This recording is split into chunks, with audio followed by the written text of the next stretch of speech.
So, you may very reasonably be wondering, what is it that you just watched?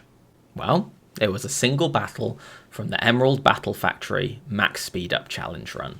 And that's not me fast forwarding footage in editing. That is the speed I played the battle at.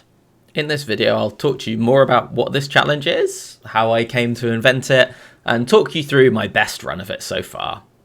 Let's get going. I really like Pokémon Emerald's Battle Factory. It's the battle facility in the post-game where you rent a team of 3 Pokémon out of a choice of 6 and have to beat 7 trainers, each also using rental Pokémon, and you can swap for one of their rentals after each battle. The main way I enjoy playing Factory is to try and get as long a win streak as possible, having to build a team on the fly, use my knowledge of how the game operates, and weigh up complicated risk-reward is super deep, and only sometimes mercilessly unforgiving. But all good runs come to an end eventually, and when they do, it's back to the early rounds of Factory, which, when you've played them as much as I have, kind of get a bit stale due to the poor move selection by the enemy trainers and the lack of variety in the sets they carry. So, to keep things interesting, I decided I'd take a look at Factory speedrunning to see if it was a good way to keep things fresh in the early rounds. But runs getting the gold symbol, that is beating 6 rounds of 7 battles, takes a bit over an hour and a half, and I realised that I'd slightly spoiled myself. You see, doing the run back of rounds 1 to 4 is where I tend to lean heavily on emulator speedups to try and get to the more complex later rounds more quickly, and playing these at normal speed didn't really appeal to me. But I wasn't so much interested in competing with others as I was making the initial rounds more fun, so why not lean into this?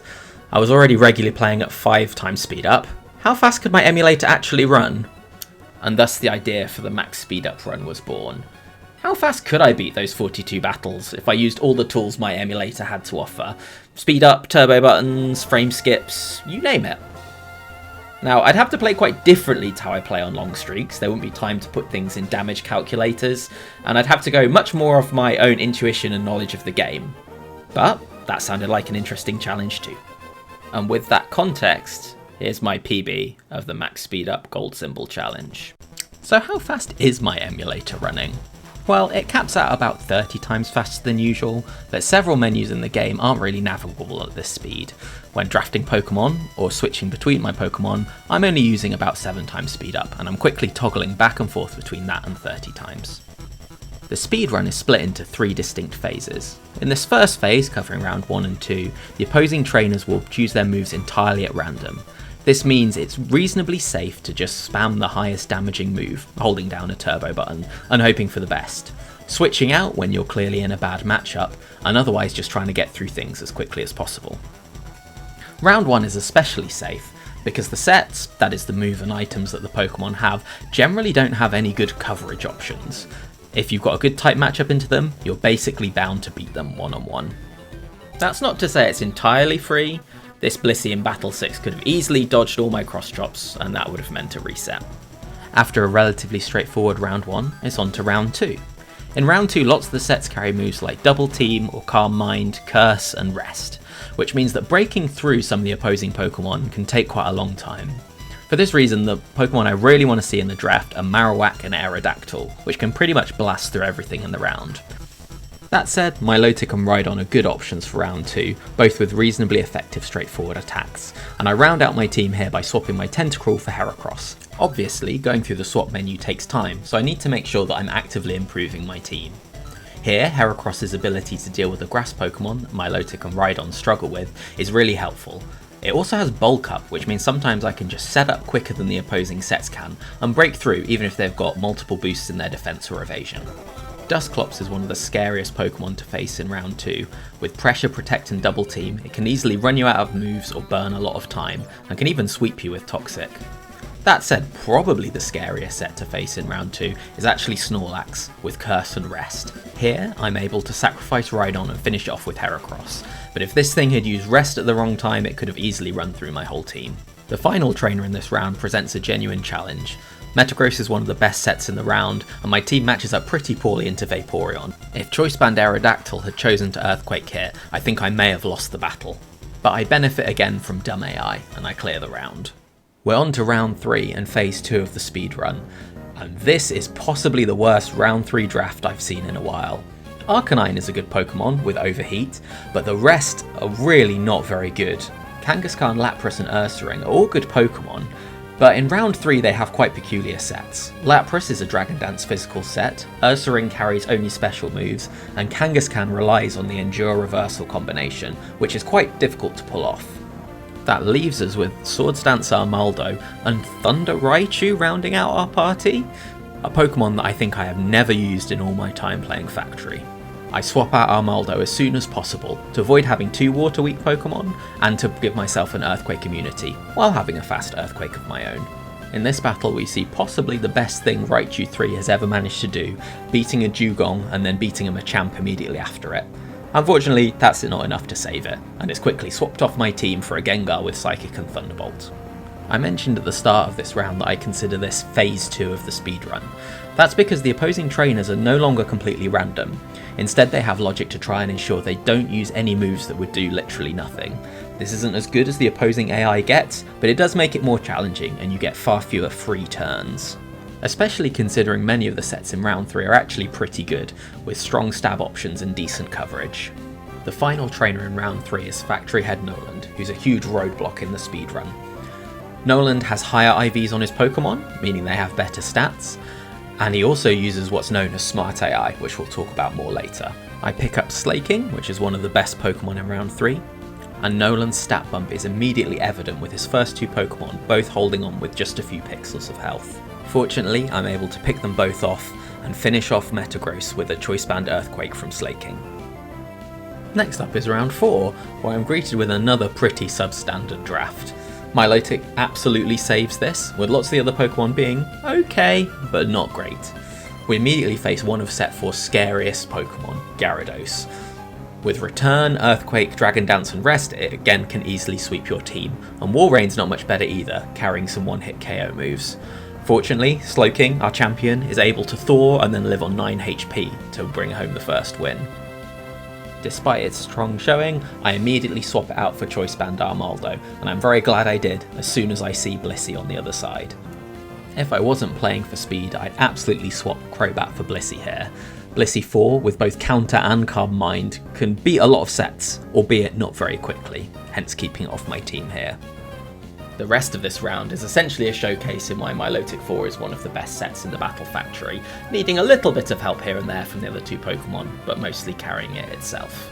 As some of you may know, the Battle Factory helps out the player, as there's a scientist that gives hints on the upcoming team you're going to face before each battle. These hints covers whether the upcoming trainer has any duplicate types, and gives some categorization information on the moves on those sets.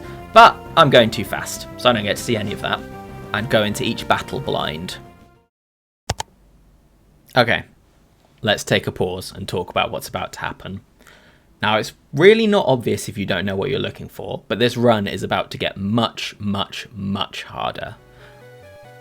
At the start of this video, I talked about how I wanted to speed through rounds 1 to 4, which we've just finished. If I was going for a long run attempt, round 5 is serious time. Using all the tools like damage calculators that we have at our disposal, it is still very hard to win this round. Now, I'm not going to be slowing down much, but I am going to need to be much more careful with the moves I select, as basically any mistake could easily cost me the run and send me back to the beginning. So, what makes round 5 so different? Firstly, the opposing trainers start using what's known as Smart AI. As well as not using moves that don't do anything, there is a pretty complicated set of logic which decides what move to pick. Most notably, if they think they can KO you with a move, they will almost always go for it. They will try and set up stat boosts at high health, and a variety of other sensible logic to try and make the challenge as difficult as possible. That said, this logic is more predictable as well as more deadly, and I can use that to my advantage by planning around what move I expect them to use.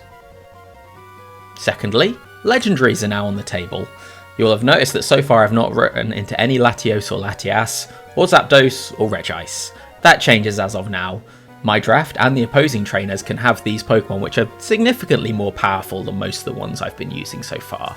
Finally, and most impactfully, we're moving on to what we call mixed set rounds. Now in each of the previous rounds, I knew exactly what my opposing Pokemon's moves, items, and EV distributions were. That stops now. Each Pokemon I face can now be one of 4 to 10 different sets, and this can make quite a big difference. In the previous rounds, if I had a Houndoom and a Starmie appeared on the other side, I knew pretty much instantly whether I was going to win or not. Now I have to factor in the 8 possible opposing sets and make sure I've got a plan that does at least okay into all of them. Okay, briefing over. Hopefully that gave you a feeling for just how much harder this challenge is about to get, and how I'm going to have to balance the uncertainty of what I'm facing with the certainty that a single mistake could mean the end of the run. Let's get back to it. Despite getting 2 legendaries in our draft, this is distinctly average. Both this Articuno and Regice set aren't very impressive, and I don't really want to have to mess around setting up Medicham for reversal. So I take Vaporeon 1, Houndoom 4 and Gyarados 3. This team has a relatively glaring weakness to strong electric types like Jolteon or Raikou, and I'm also pretty scared of Snorlax just running me over, so I'm probably looking to swap Gyarados at some point. In a normal run, I'd probably consider taking Miltank here, but as it's a setup Pokemon with Curse and Double Team, I don't really have time for that, and I'm sticking with my Gyarados. Luckily, I don't have to wait long for another good swap option, and I happily pick up this Gardevoir. With Destiny Bond, it gives me a strong get out of jail free card, and means that I can turn 2v1s into almost certain victories. Battle 3 ends up being quite scary, as I'm not quite sure whether my low health Vaporeon and Gardevoir can 1v1 this Kingdra. Fortunately, Gardevoir picks up the KO, and Slowbro doesn't activate its Quick Claw. This battle is a good example of how you have to play very differently in mixed sets rounds. This Starmie turns out to be Starmie 1, a set that Houndoom easily beats, but I can't risk going to it straight away, so I essentially have to sacrifice Vaporeon first to work out what this is before I can safely beat it with Houndoom. Overall though, this round is going pretty smoothly, with no opposing Pokemon that I can't really deal damage quickly to. This Starmie 7, one of my favourite sets, causes me a bit of trouble, and yes, I couldn't remember whether Overheat defrosted Houndoom, it doesn't, but with only Psychic and Ice Beam, it doesn't put Houndoom in much trouble. In case you missed it, that was the biggest mistake of the run. Surf always deals more damage than Bite from Vaporeon, in fact it almost always knocks Gengar out. Doing it this way, I risk losing my Houndoom to a Destiny Bond and leaving my Gardevoir in a 2v1 versus the back. Round 6 is the final round of the challenge, and given a pretty smooth round 5, I'm actually a decent chunk ahead of my PB. The draft here is much better than my draft for round 5. Metagross 8 is one of the best sets in the factory. With strong attacking moves and Explosion, it can easily take out 2 and sometimes 3 of the opposing team, and Salamence and Regice round out the squad pretty well too. My team is quite weak to fire Pokemon though, with Steelix taking out my Salamence with an Explosion. I'm left with Entei against Metagross and a low health Regice. Fortunately, Metagross manages to land 2 Earthquakes to get me through. The very next battle, the first Pokemon out is a Charizard, which Salamence can't even Earthquake. I get unlucky here in that it misses its Fire Blast on my Endure turn, which would let me outspeed it. Fortunately, Regice's mess of Special Bulk helps it live a hit, and then it proceeds to clown on an Aggron that really wants to use Focus Punch against it.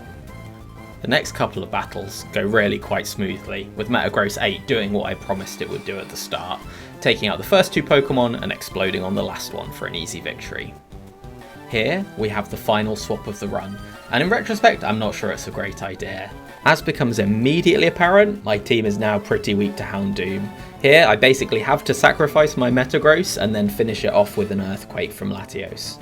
But even beyond that, I've got lucky. This is one of the Latios sets that has Earthquake and Thunderbolt, which is what I was really hoping for to round out my coverage. But before we know it, we're on to the final battle against Noland with his 31 IV Pokemon. First out is the very annoying, but not very dangerous Gengar 1. Noland pulls off the very rare move of using his turn to switch into Entei, which is very good for me as I'm already switching into Latios. Latios clears it up, and Gengar messes around a little bit, but I'm able to break through. And all that's left is for Metagross to click Explosion one more time. And that's it, I've won! With a time of 9:22, I'd finally got a PB I was happy with. For me, this was the run. I'd had a goal of getting this challenge done in under 10 minutes, and I'd done it with quite a bit of room to spare in the end, which I was very pleased with. I know this was objectively a very silly way to play the game, but I'd had fun with it, which was my goal in the first place. Would I recommend anyone else try this challenge? No. Unless you've played an awful lot of Factory first, I think this is going to be pretty overwhelming and very frustrating. That said, I do have 2 recommendations. One is come and play Factory. It's a really fun way to experience old school Pokemon again. 2, set yourself a challenge that you think is interesting. Let yourself get more invested in it than you probably should. just have a good time. I know I did with this one. Right, I think that's pretty much all I had to say. If you made it this far, thank you very much for watching. I hope you enjoyed it. If you'd like to try out Factory, there's some links to resources in the description, and sometimes I stream my long run attempts in this channel. Hope to catch you in one of those. Peace.